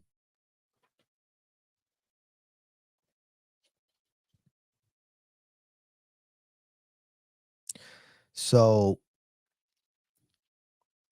here she goes. They got it in People magazine. The tagline was Elvis's first grandchild. Here she is. Then Lisa said that she had a crash course in being a mom. She was married at 20, a mother at 21, and it was similar to my own mother. But when Riley was born, everybody was happy. She was just a special beacon, a light in this universe. Riley was hers, but she was also for everyone else. And Lisa fell in love with being a mom. She realized that she had been called here to care for something else. Being a mom was everything to me, and Riley was the most precious gem. Lisa was going to do whatever it took to protect her and raise her. The things where you either do what your parents, that thing where you either do what your parent did or you do the exact opposite of what was done to you. I did the opposite. Uh-oh, Priscilla, you've been called out again. You've been called out exactly again. Imagine that Lisa thought, well, whatever my mother did, I'm going to do the opposite. Never mind that she did bring you into Scientology and that exposed you to what Priscilla exposed her. And the cycle of trauma and abuse just continues from one generation to the next generation to the next generation with no one knowing what in the literal hell is going on.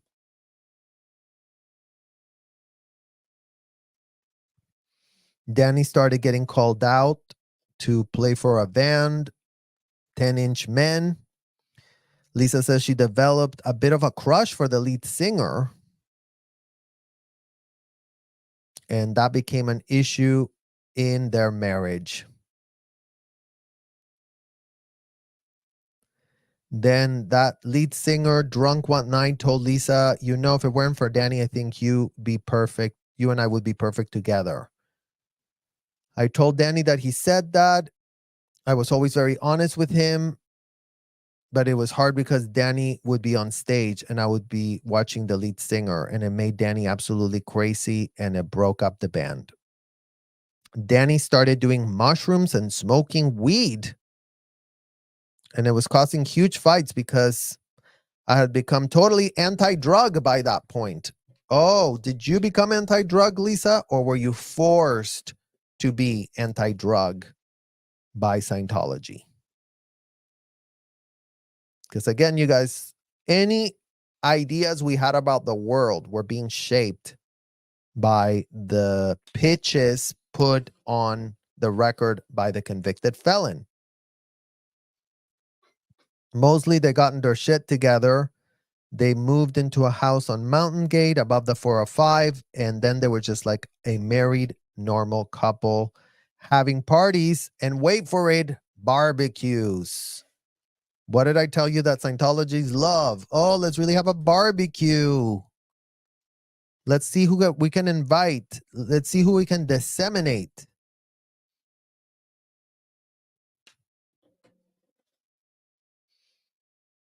So now this is Riley talking about how there's the three of them at the 405, and Jacob ran away, and Jacob was their pug, and this pug just gets lost, and they were never able to find him, sadly.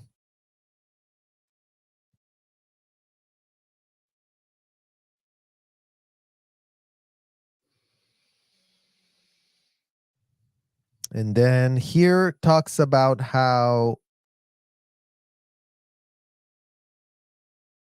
the lead singer flirtation had been incredibly hard on Danny because of the family and the band now have been compromising those two zones. So after one tour, my dad came back and said that he had slightly hooked up with a set of twins while he'd been away. He didn't have sex with them. He was proud that it was only kissing and sexy dancing, but he told my mom, and she threw a dish like a frisbee across the kitchen at his head. Many years later, they discussed it in front of me, and this is how it went. Mom, two of them? I thought it was one. Dad, maybe it was a different incident. Mom, I didn't know about any twins. Dad, they weren't twins actually. They were just two friends. Mom, oh, two friends. So out to the, out to the, out to the. Because remember, you guys, all of this is getting reported back to the president's office, back to the hotel. Oh, we just found out that Danny they don't have privacy. They're not allowed to have a shred of privacy. All of this information is being written, is being typed, is being sent to the president's office, and the president's office is sitting there. What are we going to do? Oh, they're so off the rails.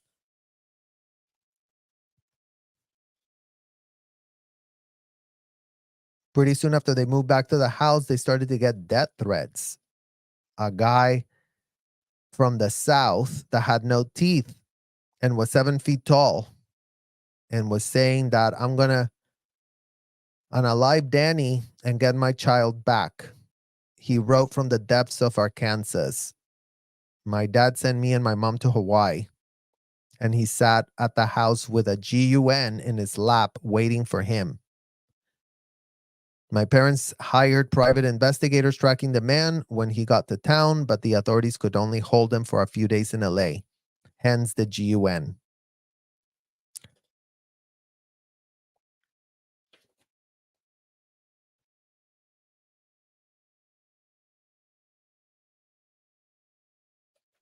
Then another time, my dad called the cops to report that there was a guy with a gun outside our house.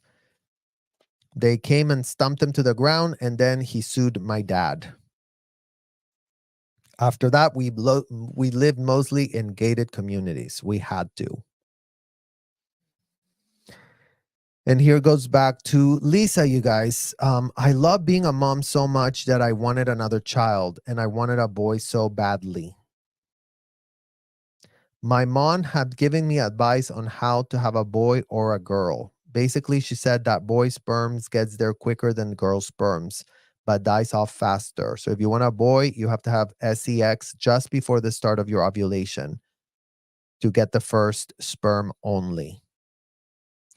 So just like that, I planned that trip to get pregnant the first time. I was determined to have a boy this time, and I had to plan it, which meant we only had a certain window. We did it 3 times in one day and then stopped because I didn't want to risk the female sperm getting in there. When I got pregnant, we went to Florida and rented a home there. That's where I met them, you guys. This is exactly where I met them. It was very easy pregnancy. I was working out a lot of the time and I was in really great shape. Then she started taking vocal lessons, and Ben was born in Tampa because Lisa was at the Clearwater, Florida hotel.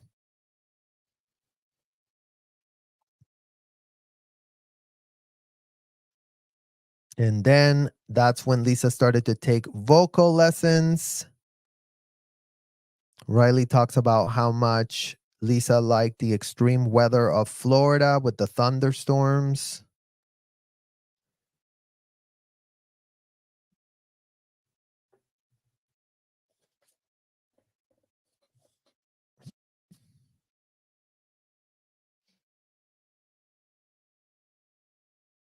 And Riley remembers, how Ben came into the world then. Lisa talks how she wanted to sing her whole life, but just she hadn't, and she took the lessons to warm up her voice. She got herself someone that could train her. And then this woman encouraged her. Danny produced a track for her.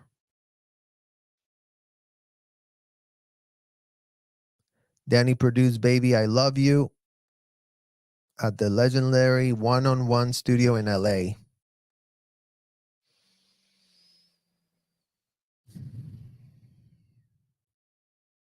Everybody's jaw dropped. They couldn't believe it was her voice. So Danny and I started writing music together, and I made a demo tape, and then word got out somehow.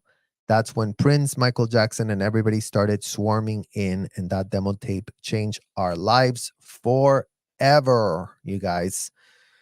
That is the end of the next chapter of what we just covered. And I'm going to just see if there's any questions. I'm going to just quickly scan through the chat. Put any questions in all caps, you guys. I just want to look and see what we have here. The Witch Share 1111. Oh, that's great. Thanks. Sending peace, love, light, and strength for the fight. No more kids in Scientology. I appreciate what you do. Thank you, The Witch Share. I appreciate you. Hello, Lara. If you're still in the chat, thank you for being here.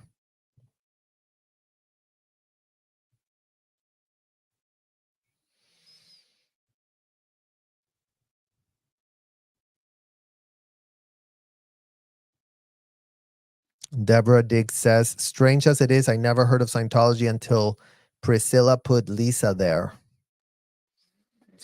Oh, yeah, they've been around.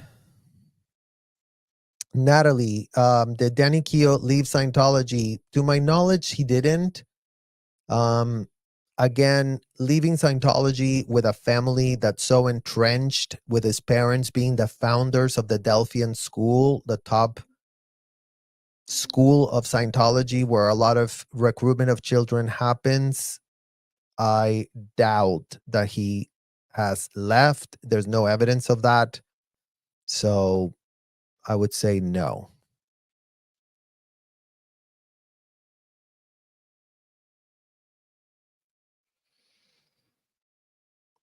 Question: the witchy woman. What does Scientology call immature adults, and when does a non-child become an adult if they always are adults and everyone bends to the doctrine? Well, and this is what I've been saying, guys.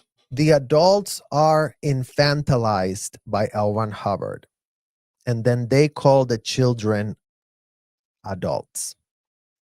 So that's why Scientology is so dangerous, because our parents get put in this infantile state where they're, oh, we're playing a game. Oh, we're having like special word salad that we all understand for ourselves. But the word salad couldn't be more childish. And that's what the real problem becomes there, because you have a bunch of adults that are running around like complete infantile people, and the kids don't understand what in the literal hell.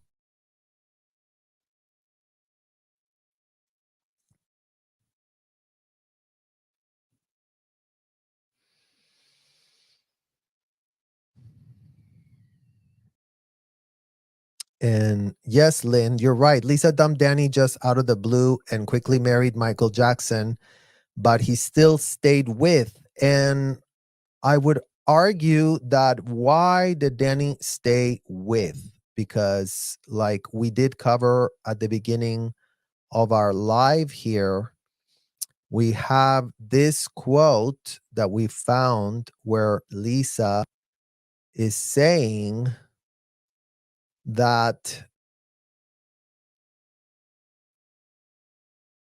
I had been really sheltered. I got married the very first time very, very young. And the marriage I was in, there was so much resentment about who I was because I had more money and it became a power struggle. It is hard for a man to be with a woman who is stronger and wealthier.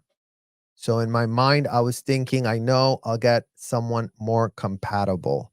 So there was a lot of resentment coming from Danny. And we just heard how Lisa felt that she always had to downplay things for Danny. So there was some sort of insecurity there coming from Danny. And yes, he was sticking around, but Lisa took such good care of him too. So it was also because Lisa was taking care of him. He had everything at his disposal there, living with Lisa. So,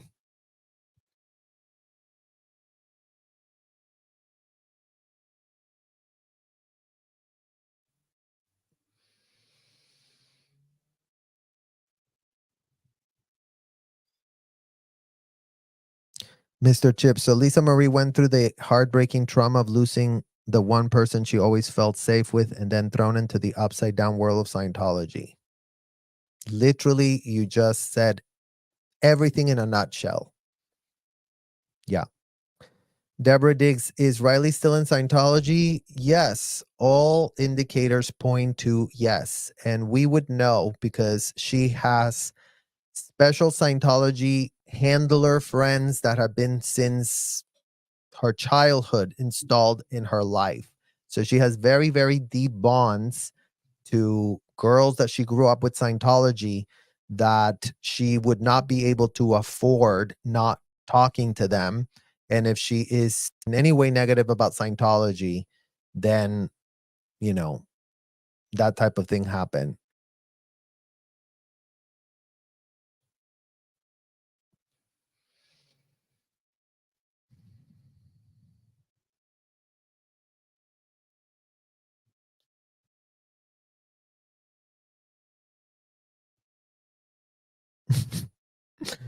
Florida's just backwards.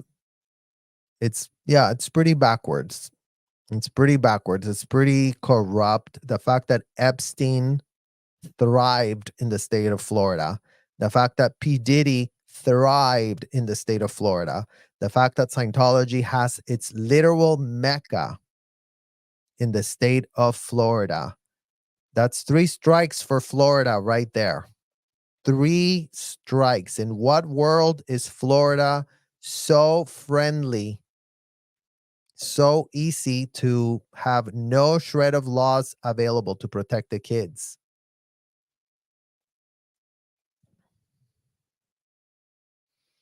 The projection, interrogation, and manipulation and blame was constant, literally.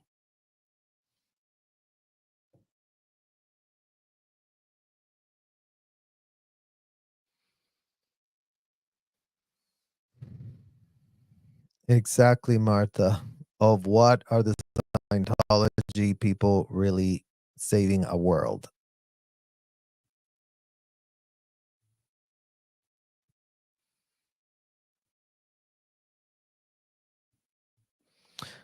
Good question, Lynn. Did Priscilla ever commit to do the work for Scientology, or did she just join because of other famous people and have a free babysitter?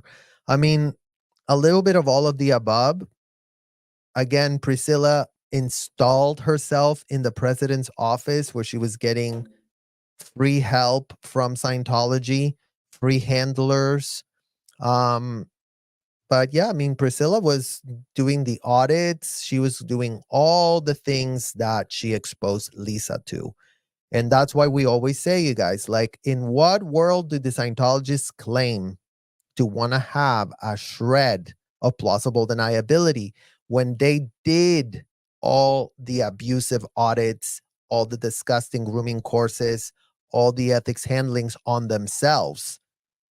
And they knew how extreme it all was. They were perfectly aware of that because they were getting it done on themselves.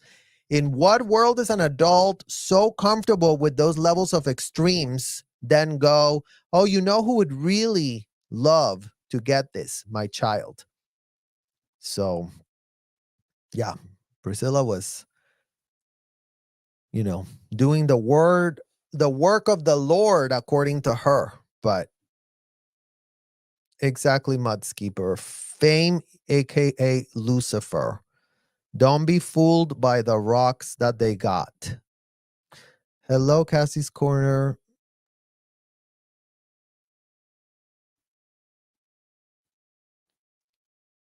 Oops, I just jumped.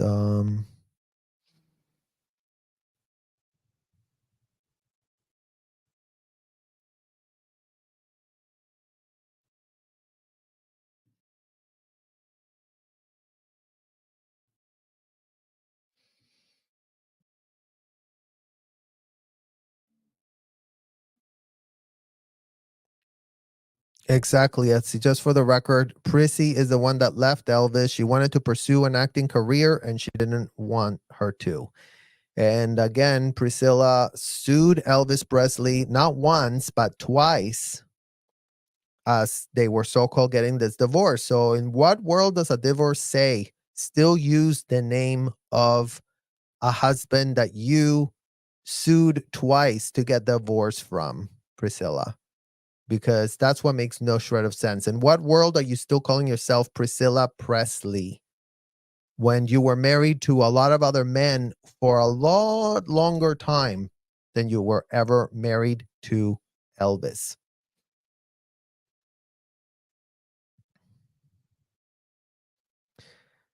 Lisa and Danny were obviously forced together. They were destined for divorce. I mean, they both grew up kids in Scientology, completely gaslit, completely bamboozled, completely groomed into adopting a rhetoric and being forced to learn a language that would disassociate any child.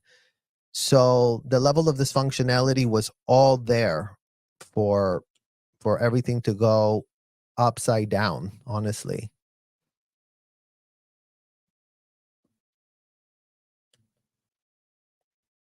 Yep. This is exactly it.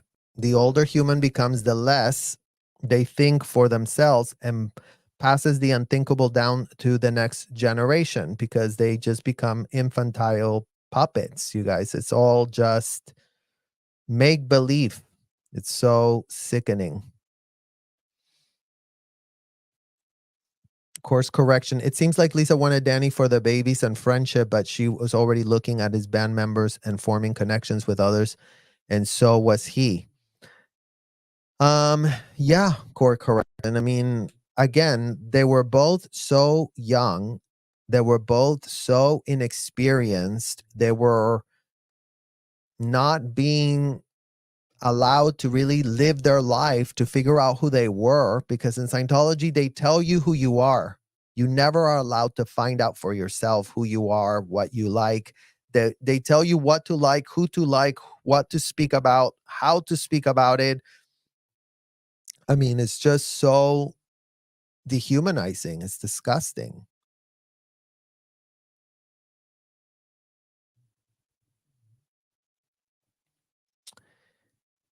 Course correction. Why do so many Scientologists say that they have like a disease and need treatment like Riley? Lyme disease? Good question. Course correction. I don't know. I did see that that Riley was claiming to have Lyme disease and having it treated in Switzerland. I don't know. Maybe she does have it. I have no idea why. Maybe, I don't know. Betty don't. Question: would COS have interfered in the fight between Priscilla and Riley over Lisa's estate? If so, how and why? Great question, Betty. And in our opinion of how these dynamics worked, yes, you can never sue another Scientologist. That's supposed to be the so-called rule.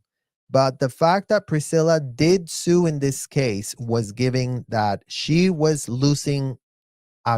felt like she was losing control over the estate once that Lisa was not there. And she wanted to insert herself into Riley. And like we just read from the book from Lisa. I don't know if all of you saw it, but if not, I think I even underlined it because it was so horrific. This is how Priscilla felt. Don't when Lisa just had the nerve to sit at a board meeting of Elvis Presley Enterprise still as a child, so she could quote start understanding how the business runs. Priscilla, when she saw her just sitting at the head of the table, she said, "Don't you ever sit in my seat at the head of the table. Who do you think you are? This is my business. I'm the one who opened Graceland. You can't just come in and sit there like you're something." So it's giving that Priscilla is very entitled, and they want to have control, and Scientology controls Priscilla more than they control Riley. So it makes sense that they would have offensively done this deal where Priscilla did sue, did get $400,000 worth of attorney fees as part of the let's really settle this lawsuit, Riley. Okay, I'm not going to sue you anymore, but pay $400,000 plus pay me all this other stuff. And I also want to be buried there. And Priscilla is looking out for her damn self, even though this woman is all over the public record getting blasted by her daughter for what a horrific, unthinkable mother she was. What an irresponsible mother she was. What a horrendous example she set. So much so that Lisa said, you know what? I'm going to treat Riley and Ben the opposite of what my mother did.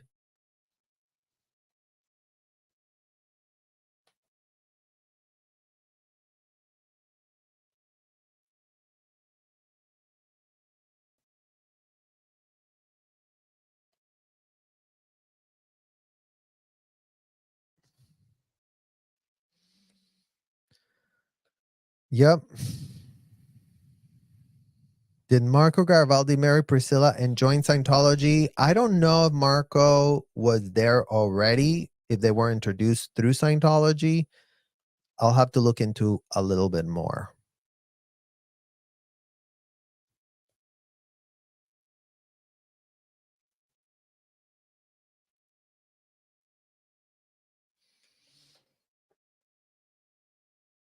Hello, Nat TV. Thank you.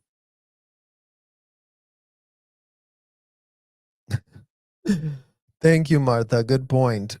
Priscilla was only married to Elvis for 6 years. She can't even collect from his social security.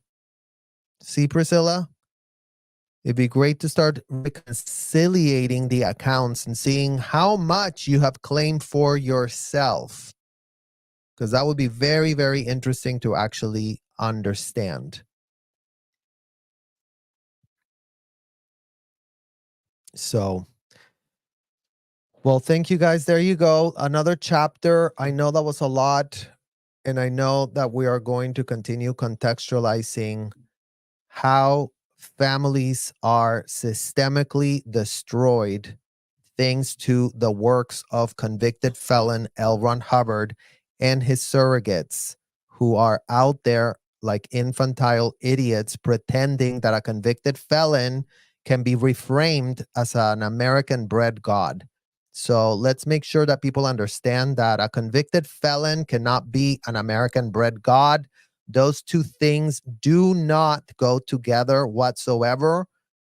All the disgusting things that L. Ron Hubbard pitched were to be power grabby, just like you're seeing here Priscilla being, to entitle themselves, to subjugate the others so that they can have their cake, eat it too, eat their children, eat their grandkids, and expose everyone to the level of dysfunction, the type of level of dysfunction that Priscilla is very, very comfortable in.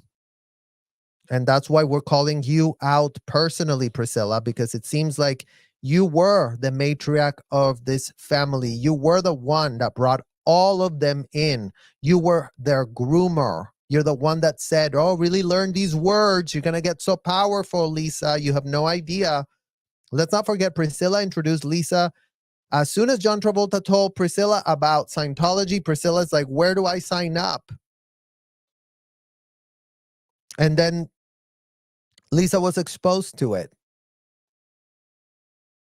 And when your own mother and your own father grooms you into this and makes you believe that you and them are on the same exact level, that they don't have to protect your innocence, that they don't have to protect you not getting abused, that they don't have to protect you from being subjected to disgusting audits, courses, and so-called ethics handlings with random adults inside of hotels that do give themselves full unfettered access to children, which is completely unacceptable and not religious whatsoever. So please subscribe, please like, leave comments, and help us spread this message so we can continue growing our community. We're almost at 13,000 subscribers, you guys. Let's get to 13,000 and let's then get to 100,000 and then let's get to 10 million until we get all of these people that are playing dumb to stop playing dumb, because that's what this mission is about. People have been playing dumb for way too long. And now in the year 2024, it's called the year of no more playing dumb. We're demanding accountability. We're demanding answers. We're demanding for kids to not be exposed to everything Lisa was exposed to, I was exposed to, Laura was exposed to, Nara was exposed to, Jenna Miscavige was exposed. All the kids were exposed to unthinkable, disgusting abuse, normalized by a collective of adult grown parents that infantilize themselves at the expense of their own kids' childhoods. That is the crime that all Scientology parents have committed. That's what they're guilty of. Infantilizing themselves while adulticizing their kids. That never works out for the kid that gets exposed to that level of unthinkable dysfunction. And it is the year 2024, and there's so much information on the public record. This is not a complicated case. This is a case built on lies. Very easy to prove lies that couldn't be more obvious, that couldn't be more common sense. Children are not adults. So for the people in the back, no more kids in Scientology. Scientology is a predator heaven.